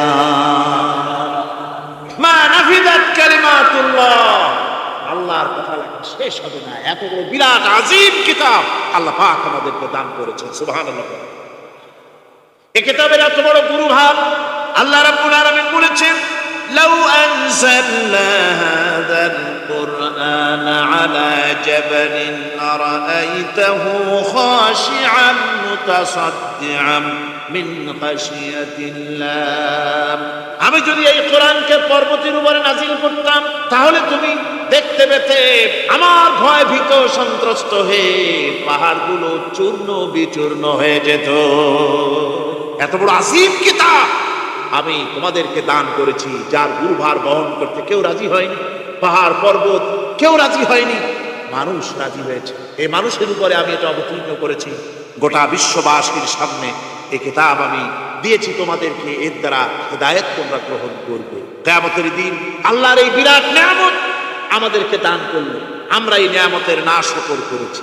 অর্থাৎ এই কোরআনকে আমরা ব্যবহার করেছি, সঠিকভাবে করি নাই, বেঠিকভাবে করেছি। প্রথম দিন দ্বিতীয় দিন আমি বলেছি কোরআন শরীফকে শুধু তাবিজ তুমারের জন্য, শুধু সওয়াবের জন্য তেলাওয়াত করেছি। আসলে শুধু সওয়াবের জন্য তো আসেনি কোরআন। কোরআন বুঝতে হবে, আমল করতে হবে, তবে না শান্তি পাবো। আপনি যদি কোরআন হচ্ছে মানুষের জীবন সমস্যার সমাধানের গ্রন্থ, ওষুধ খেলে রোগ ভালো হয়। ওষুধ খেলে কি হয়? কেউ যদি সকাল বেলায় তসবিহ হাতে নিয়ে 500 বার পড়ে ওষুধ ওষুধ ওষুধ, 500 বার পড়লে রোগ কি ভালো হবে? বরং রোগ আরো বাড়তে পারে চিল্লাইতে চিল্লাইতে। শীতের জন্য লেপ গায়ে গায়ে না দিয়া কেউ যদি চিল্লাইতে থাকে, জিকির করে লেপ্ত শোক লেপ্ত শোক লেপ্ত শোক, শীত কি বন্ধ হবে নাকি? পানির পিপাসায় ছটফট করে মানুষ যদি চিল্লায় পানি পানি পানি পানি পানি, পানির পিপাসা আরো বাড়বে। তাহলে কি বোঝা গেল? পিপাসা লাগলে পানি পান করতে হবে, শীত লাগলে কম্বলটা গায়ে দিতে হবে, রোগ হলে ওষুধটা খেতে হবে, তাহলে সব সমস্যার সমাধান হবে। অনুরূপভাবে আমরা শুধু কোরআনে কারীমকে তেলাওয়াত করি সওয়াবের নিয়তে, তার হুকুমগুলি জীবনের উপরে আমল করি না বলে আজকের জীবন আমাদের বিপর্যস্ত হয়েছে। ব্যক্তিতে, পরিবারে, রাষ্ট্রে শান্তি নাই, কোথাও শান্তি নাই এই কারণে। আর কিয়ামতের দিন রাসূল আসামি করবেন তাদেরকে যারা কোরআন অমান্য করেছে। রাসূল হবেন বাদী। বাদী হবেন কে? যারা বলেন কে বাদী হবে? রাসূল। আসামি হবে কারা? যারা কোরআন ছেড়ে দিয়েছে। আল্লাহ রাব্বুল আলামিন বলেন, وقال الرسول يا رب إن قومي اتخذوا هذا القرآن مهجورا। কিয়ামতের দিন রাসূল আল্লাহর দরবারে ফরিয়াদ করবেন, আয় আমার রব, আয় আমার আল্লাহ তাআলা, এই সমস্ত লোকগুলি তোমার কালামকে, তোমার কোরআনকে অপ্রয়োজনীয় জিনিস বলে তারা পরিত্যাগ করেছিল। কোরআনকে অপ্রয়োজনীয় মনে করেছে, কোরআনের সাথে ঠাট্টা করেছে, বিদ্রুপ করেছে, কোরআন শিক্ষা ভিক্ষার ঝুলি, শেখার বুলি মনে করেছে। কোরআনের কোনো মূল্য দেয়নি, কোরআনের কোনো দাম দেয়নি, কোরআনের সাথে ঠাট্টা করেছে, কোরআনের আইনের সাথে ঠাট্টা করেছে, বিদ্রুপ করেছে। আমাদের দেশে শিক্ষাবিদ, চিন্তাবিদ, বুদ্ধিজীবী নাম ধরনের নামধারী এক শ্রেণীর লোকেরা কোরআনের সাথে সরাসরি বেয়াদবি করেছে। আহমদ শরীফ বলেছে পরকাল নাই, আল্লাহ বলছেন পরকাল আছে। আর আহমক, আহমদ তো না, ওটা কি? এই আহমক, সে বলেছে পরকাল নাই, বিবাহ মানি না, কবর আযাব মানি না, কিয়ামতের দিন বিচার হবে তাও মানি না, অস্বীকার করেছে। এটাকে নিয়ে ঠাট্টা করেছে।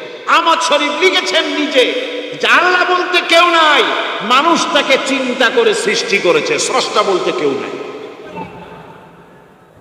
তারপরে আর একটা মেয়ে লোক, আমি ওটার নাম নিতে ঘৃণাবোধ করি, এটি হচ্ছে চরম ধর্মদ্রোহী, রাষ্ট্রদ্রোহী, নাস্তিক, জাহান্নামের কীট, ডাস্টবিনের আবর্জনা। এই মেয়ে লোকটি বলেছে, তার বইতে লিখেছে, বেহেশত হচ্ছে এক অসভ্য উদ্যান। কোরআন শরীফে আল্লাহ পাক বলেছেন আমলে সালেহ যারা করবে, নবীরা, ওলিরা, সিদ্দিকীন, শুহাদা সব যাবে জান্নাতে। আর সেই জান্নাতকে এই হাবিসা, এই নিকৃষ্ট ধর্মদ্রোহী, রাষ্ট্রদ্রোহী মহিলা, এই সে বলেছে বেহেশত হচ্ছে এক অসভ্য উদ্যান। পৃথিবীর অতৃপ্ত বহুগামী পুরুষেরা তাদের থাকার জায়গা হবে ওই বেহেশতের মধ্যে। যেরকম নাউজুবিল্লাহ। এই মেয়ে লোকটি সমগ্র নারী জাতির কলঙ্ক। ভারত বাংলাদেশের শ্রেষ্ঠ শত্রু ভারত এই শয়তানকে পয়সা দিয়া পুষতেছে। কলকাতায় দাওয়াত দিয়ে আনন্দ পুরস্কার দিয়েছে। তার বইয়ের মধ্যে কত বড় নির্লজ্জ মেয়ে, বইয়ের মধ্যে লিখছে বাসে বসে আমি যখন দেখি ছেলেরা পেশাব করার জন্য বাস থামলি বাসের থেকে নেমে দেওয়ালের পাশে গিয়ে প্যান্টের বোতাম খুলে পেশাব করে, আর মেয়েরা চুপ করে বসে থেকে পেশাবের যন্ত্রণা নিয়ে কষ্ট পায়, আমি আনন্দ পাবো সেই দিন যেদিন মেয়েরাও বাস থেকে নেমে দেওয়ালের পাশে দাঁড়িয়ে পেশাব করতে পারবে। এটা কি একটা মানুষ? অসভ্য জানোয়ার একে জন্ম দিয়েছে, আল্লাহ ভালো জানে। আমার বন্ধুগণ, তার অসভ্যতার শেষ নাই। কোরআন নিয়ে ঠাট্টা করেছে, বলেছে আমার মা রাতের বেলায় ঝুলে ঝুলে সূরা ইয়াসিন পড়ে, আমি চিন্তা করি যে কত বাজে কাম করতেছে সে। বলছে আল্লাহ পাক কোরআনের মধ্যে পুরুষকে বেহেশতের হুরিদের কাঁচা মাংসের লোভ দেখাইয়া, মদ খাওয়াবার লোভ দেখিয়ে তাদেরকে নামাজ রোজা করার জন্য বাধ্য করতেছে। বেহেশতে কি শরাব, বেহেশতে কি মদ পান করানো হবে? না, বেহেশতে মদ পান করানো হবে না। মদ তো নাপাক জিনিস। আল্লাহ পাক বলছেন বেহেশতে পান করানো হবে। ওয়াসাকাহুম রাব্বুহুম শারাবান তাহুরা। জান্নাতের ভিতরে আল্লাহ পাক শরাবে তাহুর পান করাবেন, যেটা নিজেও পাক এবং যে পান করবে সেও পবিত্র হয়ে যাবে। সুবহানাল্লাহ। সুতরাং এই কোরআন নিয়ে ঠাট্টা বিদ্রুপ যারা করেছে, কিয়ামতের দিন আল্লাহর দরবারে তাদেরকে উঠতে হবে, আজ হোক কাল। আমি জানি না বাংলাদেশ সরকার ভারতের ভয়ের চোটে এই মেয়ে লোককে পুলিশ প্রহারা দিয়া পুষতেছে নাকি আমার বুঝে আসে না।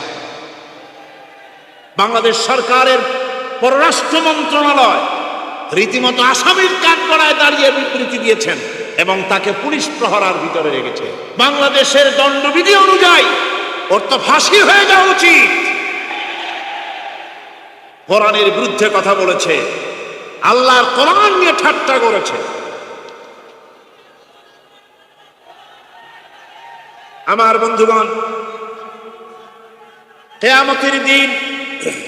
কিয়ামতের দিন যখন এরা উপস্থিত হবে আল্লাহর দরবারে, আল্লাহ রাব্বুল আলামিন কোরআনের সাথে যারা ঠাট্টা করেছে, বিদ্রুপ করেছে, কোরআনের আইনকে নিয়ে যারা ঠাট্টা বিদ্রুপ মজাক উড়াইছে, কিয়ামতের দিন তাদেরকে বলা হবে ওয়াকিলাল ইয়াউমা নানসাকুম কামা নাসিতুম লিকা ইয়াউমিকুম হাদা।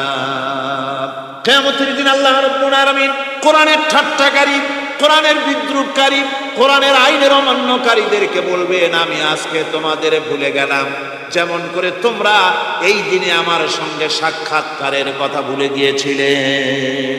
তোমরা যেমন আমার আজকের এই কিয়ামতের দিনের কথা যারা ভুলে গিয়েছিলে, আজকে আমিও তোমাদেরকে ভুলে গেলাম।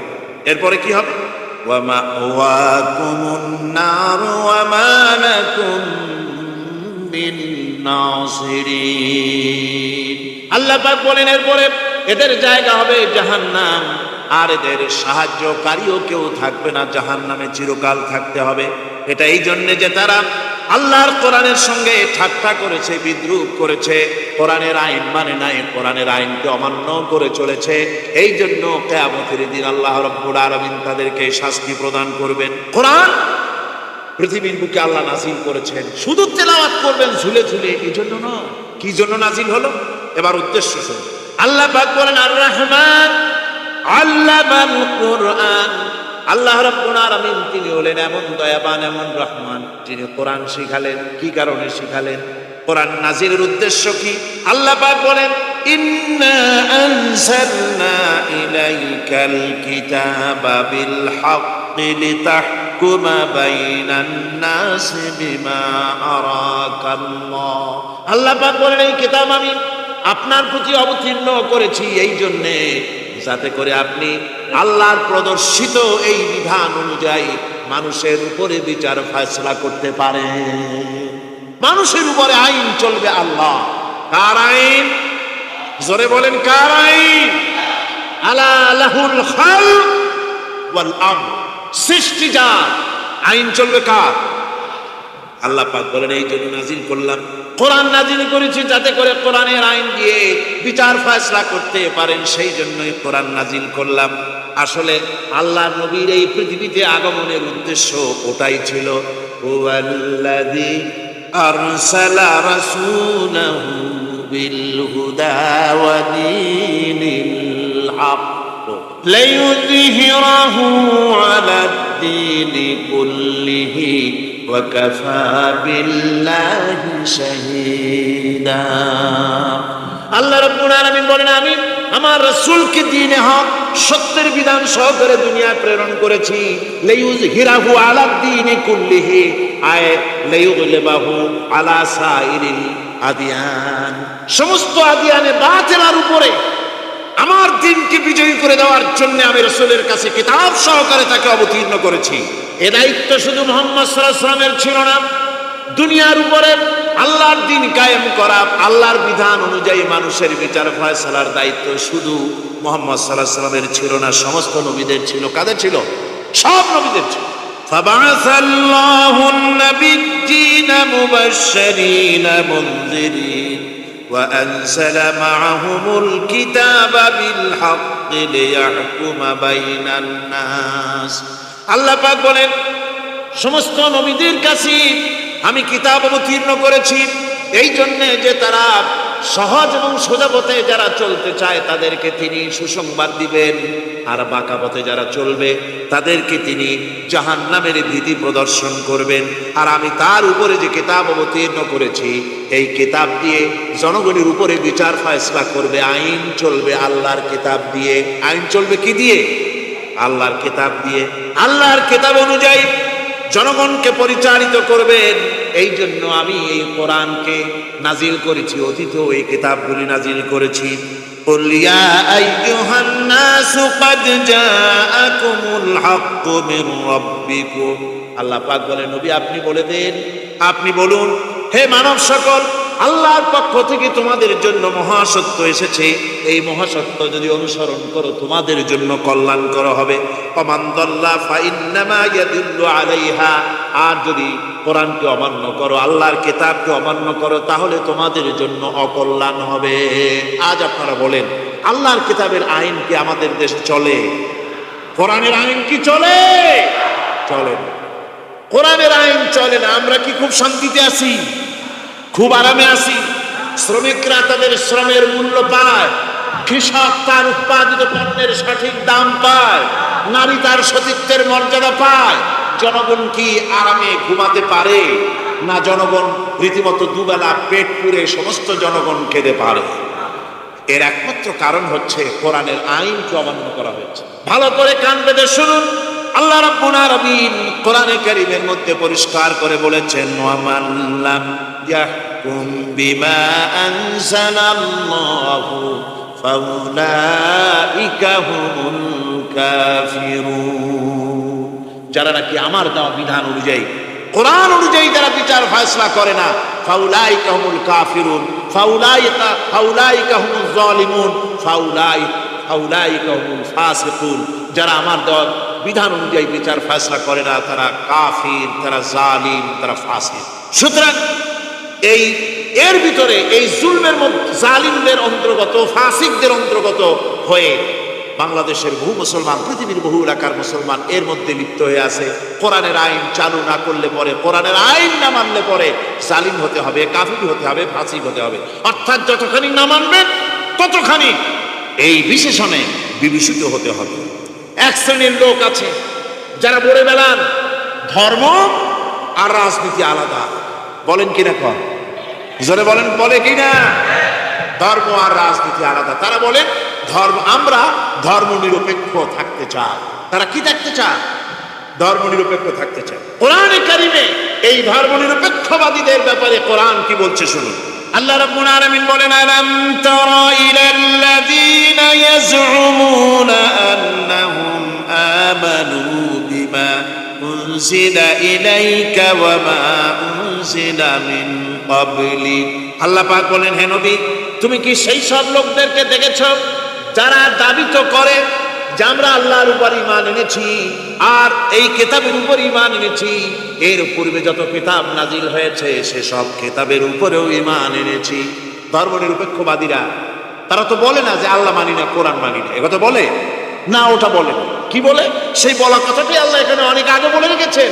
ওরা বলে যে আমরা অবশ্যই আল্লাহকে মানি, আল্লাহর কিতাব মানি, এর পূর্বে যত কিতাব নাজিল হয়েছে সেগুলোও মানি, তবে ইউরিদুনা আইয়াতাহাকামু ইলাত তাগুত, তারা চায় তাদের জীবনের সমস্ত সমাধান সমস্যার জন্য তাগুতের কাছে যেতে চায়। তাগুতকে, আল্লাহকে বাদ দিয়ে তারা যেতে চায় কোথায়? তাগুতের কাছে। জোরে বলেন, কিসের কাছে যেতে চায়? তাগুতের কাছে। তাগুত বলে কারে? তাগুত বলা হয় যে নিজে আল্লাহর আইন মানে না এবং অপরকেও আল্লাহর আইন অমান্য করতে বাধ্য করে, তাকে বলা হয় তাগুত। ওরা বলে ধর্ম আর রাজনীতি আলাদা। কোরআন মানি কিন্তু কোরআনের আইন মানি।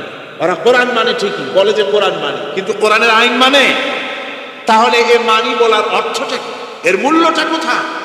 কোরআন যদি মানো তো কোরআন বলেছে সুদ খেও না, আমাদের দেশে সুদ চলছে না। কোরআন বলেছে বিবিকে পর্দায় রাখো, পর্দায় কি রাখা হচ্ছে? কোরআন বলেছে ওজনে কম দিও না, তা কি মানা হচ্ছে? কোরআন বলেছে আমার আইন দিয়ে দেশ শাসন করো, তা কি করা হচ্ছে? সুতরাং ধর্ম নিরপেক্ষ মতবাদ যেটা, এই মতবাদটা কোরআনের দৃষ্টিতে কুফরি মতবাদ। ধর্ম নিরপেক্ষ মতবাদ কি? জোরে বলেন, ধর্ম নিরপেক্ষ মতবাদ কি? কোন মুসলমান, যে ব্যক্তি নিজেকে মুসলমান বলে দাবি করে, ধর্ম নিরপেক্ষ মতবাদ সে বিশ্বাস করতে পারে না, জায়েজ নাই, হারাম। আফাতুমিনুনা বিবাদিল কিতাব ওয়া তাকফুরুনা বিবাদ, তোমরা কোরআনের কিছু অংশকে মেনে নিবে আর কিছু অংশকে করবে অস্বীকার। এটা যদি করো দুনিয়ার জীবনে পাবে দুনিয়ার জীবনে জিল্লতি আসবে, লাঞ্ছনা আসবে, আর কিয়ামতে পাবে জাহান্নামের শাস্তি। সুতরাং ধর্ম নিরপেক্ষ মতবাদের অর্থ তারা বলে যে ধর্মহীনতা নয়, আসলে কিন্তু ধর্ম নিরপেক্ষ মতবাদের অর্থই হলো ধর্মহীনতা। ঠিক কিনা কন? জোরে বলেন ঠিক কিনা? এই ধর্ম নিরপেক্ষ মতবাদ আমাদের দেশের জন্ম হয় নাই, এর জন্ম হয়েছে ইউরোপ সভ্যতায়। প্রাচীন ইউরোপ সভ্যতায় এর জন্ম হয়েছে। সেখান থেকে তার আন্ডা বাচ্চা ভারতে এসেছিল। ভারত থেকে এই আন্ডা বাচ্চার কিছু অংশ 1972 সালে তদানীন্তন সরকারের মাথার উপরে ভারত চাপিয়ে দিয়েছিল। সেই ধর্মনিরপেক্ষ মতবাদ 1972 সনের সংবিধানে লেখা হলো, কিন্তু 1982 সনে যখন সংবিধান আবার অ্যামেন্ডমেন্ট করা হলো, তখন ধর্মনিরপেক্ষতার কপালে ঝাঁটা মেরে বিদায় করা হয়েছে। বাংলাদেশে ধর্মনিরপেক্ষ মতবাদ চলতে পারে না। ধর্মনিরপেক্ষ মতবাদের কথা আমাদের দেশে তারাই বলে যারা 72 সনে ক্ষমতায় ছিলেন। তারা ধর্মের সাথে কি ব্যবহার করেছেন আমরা ভুলে যাই নাই, আপনারা ভুলে গেছেন।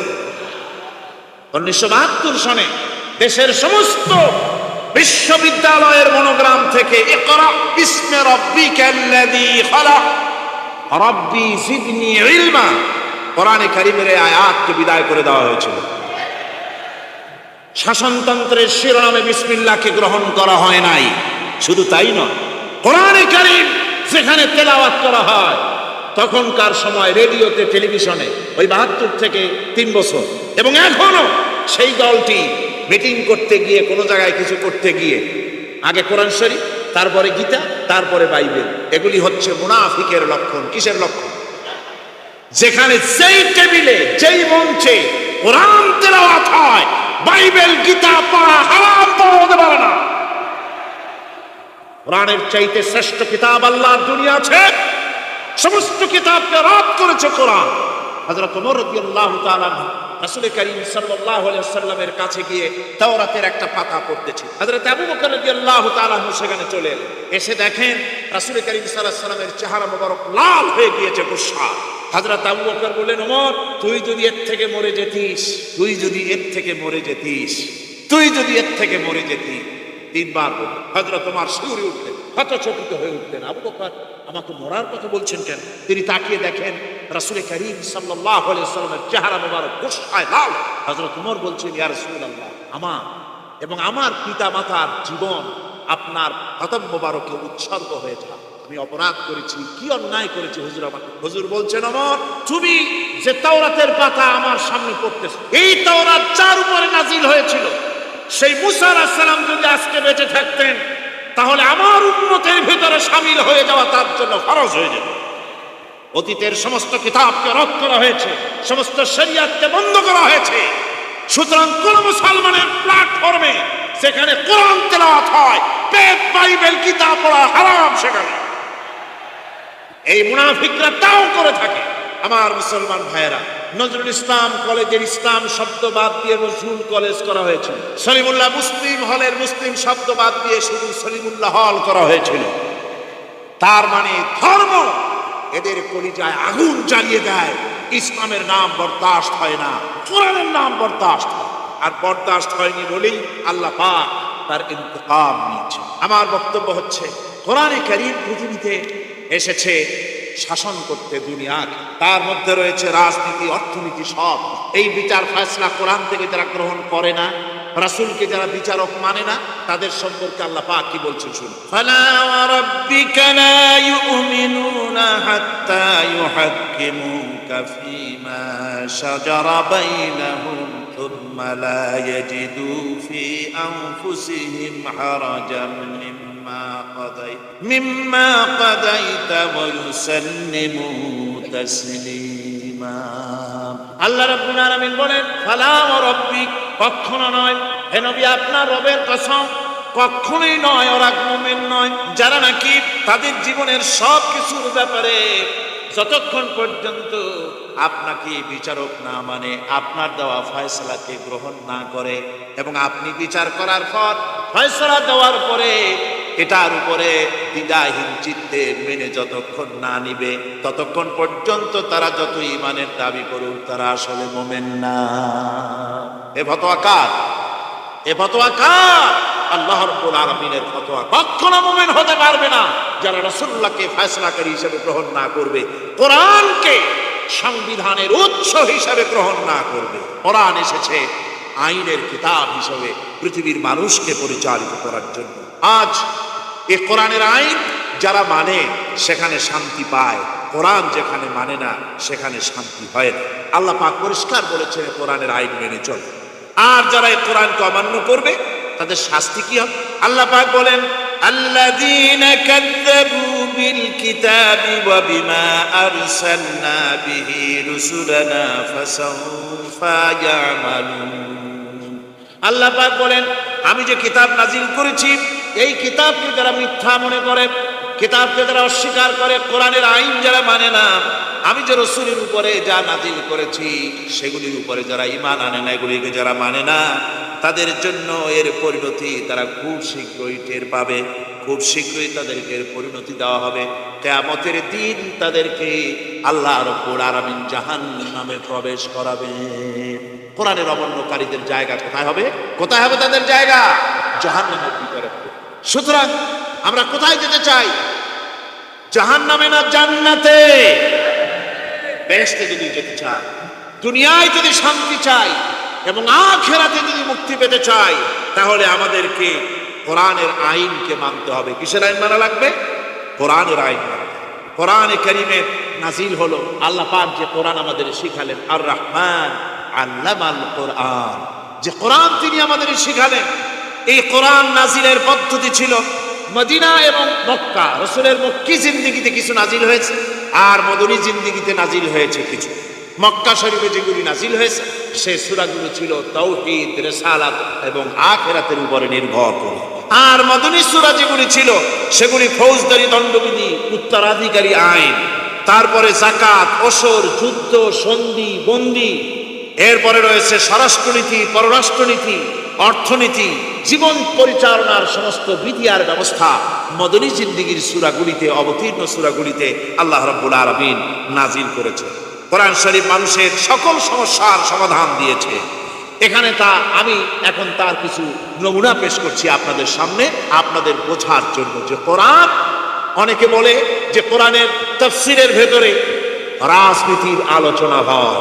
রাজনীতি সেইটুক করি যেটুকুন আল্লাহ কোরআনে করেছেন। জোরে কোন আলহামদুলিল্লাহ। এর থেকে বাড়ায় কিছু বলি নাকি? কোরআন যেটুকুন করেছে, রাসূলুল্লাহ যেটুকুন করেছে, একজন মুসলমান হিসাবে তা করা আপনার আমার জন্য কি সুন্নত, নফল? ওইটা করা কি জোরে কোন? এটা করা আমাদের জন্য ফরজ। সেই জন্য আমি কিছু নমুনা পেশ করছি আপনাদের সামনে, বুঝতে পারবেন যে কোরআন শুধু নামাজের কথা নিয়ে আসে না। কোরআনের মধ্যে আয়াত সংখ্যা কত? ৬,৬৬৬। এটা ঠিক না, কিছু কিছু কম আছে। ৬,০০০ কয়েক শত, ভালো করে গুনে দেখা দরকার। তো এই যে আয়াতে কারিমা যেগুলি রয়েছে, এর মধ্যে মাত্র ৫০০ আয়াত হচ্ছে হুকমে শরঈ। ভালো করে শোনো, ৫০০ আয়াত আদেশ এবং নিষেধ জাতীয়। এটা করো, ওটা করো না, এটা হালাল, ওটা হারাম। এ হলো ৫০০। তো এই যদি ৫০০ হয় তাহলে বাকি ৬,০০০ কি? বাকি ৬,০০০ ইতিহাস, দর্শন, বিজ্ঞান, রাজনীতি, অর্থনীতি, সমাজনীতি, উত্তরাধিকারী আইন, পররাষ্ট্রনীতি, স্বরাষ্ট্রনীতি, মানুষের জীবনে যা দরকার, ইহকাল, পরকাল, কবর, হাসর, মিজান, সিরাত, জান্নাত, জাহান্নাম, এসব কিছু আল্লাহ পাক বাকি হাজার হাজার আয়াতের মধ্যে বলেছে। তো ৫০০ আয়াতের পরিচিতি আমাদের জানা আছে, নামাজ, রোজা, হজ, যাকাত, হালাল, বৈধ, অবৈধ ইত্যাদি সম্পর্কে। কিন্তু বাকি আয়াতগুলিতে আমাদের জীবন পরিচালনার ব্যাপারে আল্লাহ পাকের কথা শুনুন, কিভাবে এ কথাগুলি আল্লাহ পাক আমাদের বলছেন। বিচার পদ্ধতি সম্পর্কে শুনুন। কোরআন যে বিচার পদ্ধতি আমাদেরকে দিয়েছেন, নিরঙ্কুশ ন্যায় বিচারের কথা কোরআন বলেছে। কোরআন বলেছে বিচার হতে হবে কি ধরনের? ওয়াইদা হাকামতুম বাইনান নাসি আন তাহকুমু বিল আদল। কোরআন শরীফ বলেছে তোমরা যখন লোকদের মাঝে বিচার ফয়সালা করবে তখন অবশ্যই সুবিচার করবে, জাস্টিস, ন্যায় বিচার করবে। এই ন্যায় বিচার করতে গিয়ে তোমার সামনে যদি বিজাতীয় কোনো লোক আসামি হয়ে দাঁড়ায়, অমুসলিম, তখন বিচারটা কিভাবে করবে? কোরআনে কারীম বলছে ওয়ালা ইয়াজরিমান্নাকুম শানাআনু কওমিন আলা আল্লা তা'দিলু। কোন বিশেষ শ্রেণীর বিচার কাজ করতে গিয়ে, কোন বিশেষ শ্রেণী বা জাতির বিচার কার্য পরিচালনা করতে গিয়ে তাদের প্রতি বিদ্বেষ যেন তাদেরকে, তুমি যেন জুলুম করে না বসো, তখন যেন তুমি ইনসাফ করতে পারো, তাদের উপরে জুলুম করবে না। সে যদি তোমার জাতের লোক না হয়, বিচার করতেছো তুমি, বিচারক হিসাবে সঠিক বিচার করবে, বিচারের মানদণ্ডকে কখনো খেলাধুলা করবে না, ভালো সুবিচার করবে। এটা হচ্ছে কোরআনে কারীমের কথা। আর আত্মীয় স্বজনের বিচার সম্পর্কে বলা হচ্ছে যে তোমরা বিচার নিয়ে, সুবিচার নিয়ে তোমরা দাঁড়াও, দণ্ডায়মান হও সুবিচার নিয়ে। মুসলমানেরা তোমরা যখন বিচার করবে তখন এই বিচার করতে গিয়ে ওয়ালাউ আলা আনফুসিকুম আবিল ওয়ালিদাইনি ওয়াল আকরাবিন, সে যদি তোমার নিজের বিরুদ্ধেও যায় বিচার, তা যদি তোমার সন্তান সন্ততি, ভাই ব্রাদার, মা বাপ ইত্যাদির বিরুদ্ধেও যদি চলে যায়, ইয়াকুন গানিয়ান আও ফাকিরান, যদি সে গরিব হয়, যদি সে ধনীও হয়, বিচারের বেলায় কোনো রকম তারতম্য করবে না, আপন হোক পর হোক, বিচার করতে হবে সঠিক। এটা কার কথা? আল্লাহর। জোরে বলেন কার কথা? পৃথিবীর কোন ধর্মগ্রন্থে কথা বলেছে? পৃথিবীর কোন জাতি কথা বলেছে? কোরআন বলেছে এই সুবিচারের কথা।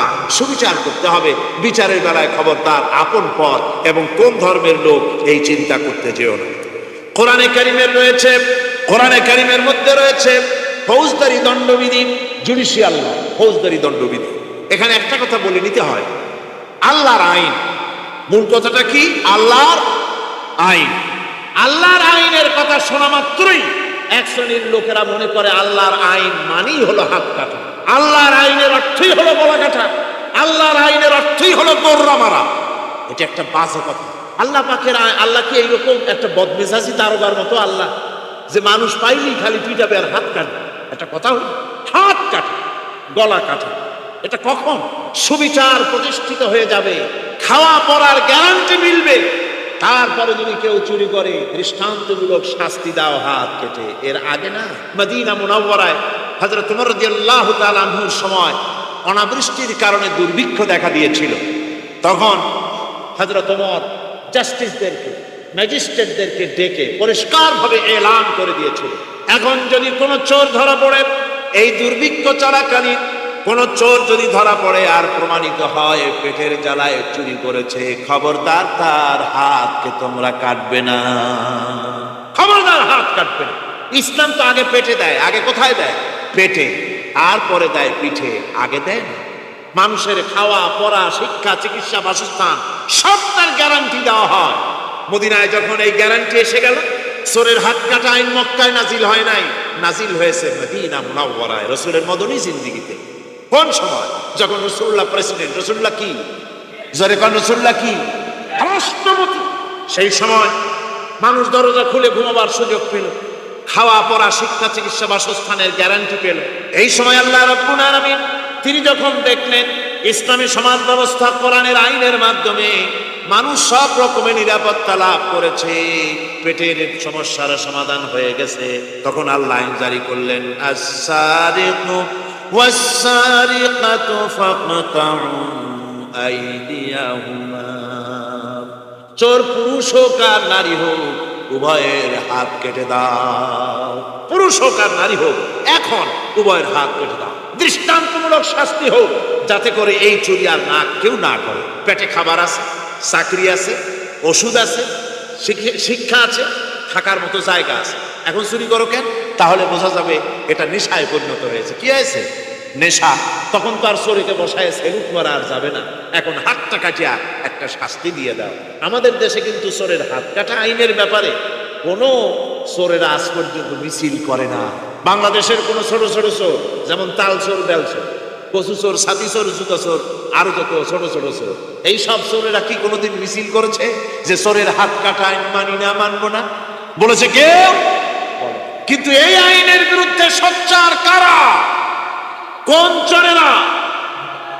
নিশ্চয়ই ছোট চোরেরা, বড় চোর যারা তাল বেল চুরি করে না, বরং কলমের খোঁচা দিয়া সরকারের, জনগণের লক্ষ কোটি কোটি টাকা পকেটস্থ করেন মেহেরবানি করে। ওই সব তারা মনে করেন যদি এই আইন চালু হয়ে যায় তাহলে তালচোর বেলচোরের তো কোনো ক্ষতি নাই, ইসলামী রাষ্ট্র চালু হলে পরে তো সকলের পেটে ভাত আসবে, ওই তাল বেল আর চুরি করা লাগবে না, তাদের তো সুবিধা। কিন্তু মুসিবতটা তো আমাদের হবে। বেশি খাইয়া খাইয়া জিহ্বা পুরু হয়ে গেছে, এখন ওই বেশি খাইতে না পারলে বদভ্যাস চালু হয়ে যাবে। চুরি করতে যখন যাইবে তখন এই আইন তো বিসমিল্লাহ হবে আমাদের দিয়া। এই জন্য ওনারাই বিরোধিতা করেন চরম ভাবে। আর ইসলামের সব আইনের সাথে বিরোধিতা করার জন্য বাংলাদেশে যতগুলি পত্রিকা বেরিয়েছে তার মধ্যে শীর্ষস্থানে রয়েছে ভারতের রয়ের টাকায় পরিচালিত নিকৃষ্ট আবর্জনা পত্রিকা আজকের কাগজ।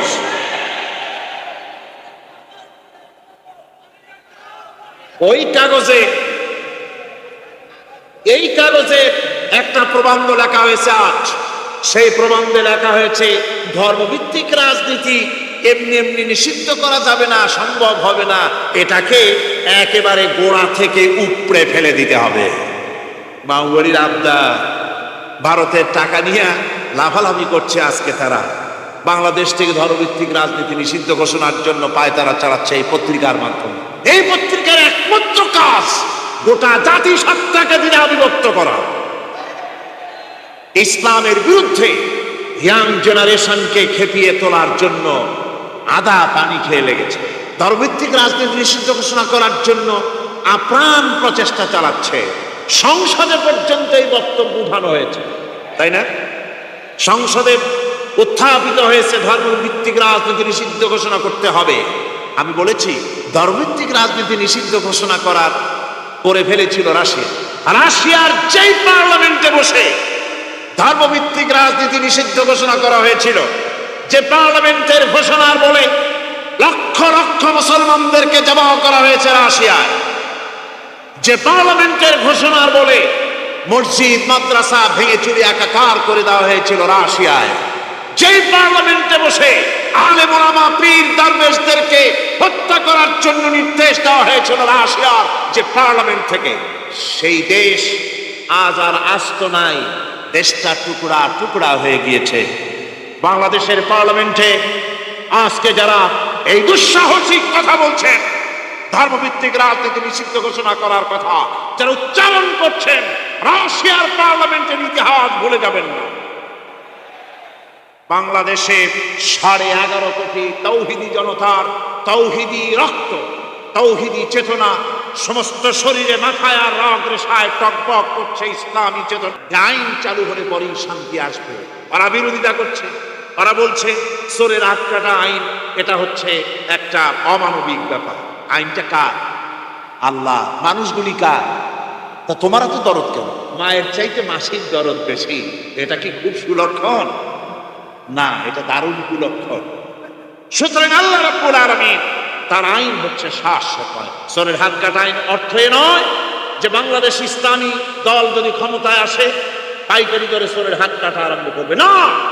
ততক্ষণ পর্যন্ত আইন চালু হবে না যতক্ষণ পর্যন্ত সমস্ত মানুষ তাদের কর্মসংস্থান না হবে, খাবার না পাবে, চাকরি বাকরি না হবে, খেয়ে পরে খাওয়া পড়া শিক্ষা চিকিৎসা বাসস্থান সবটার গ্যারান্টি মিলবে, তারপরে আইন চালু হবে। এর আগে আল্লাহ রাব্বুল আলামিন ফৌজদারি দণ্ডবিধির আওতার ভিতরে চোরের কি শাস্তি হবে তা বললেন, নরহত্যার শাস্তি কি হবে তাও আল্লাহ পাক এখানে বলছেন, ইয়া আইয়ুহাল্লাযীনা আমানু কুতিবা আলাইকুমুল কিসাসু ফিল কাতলা।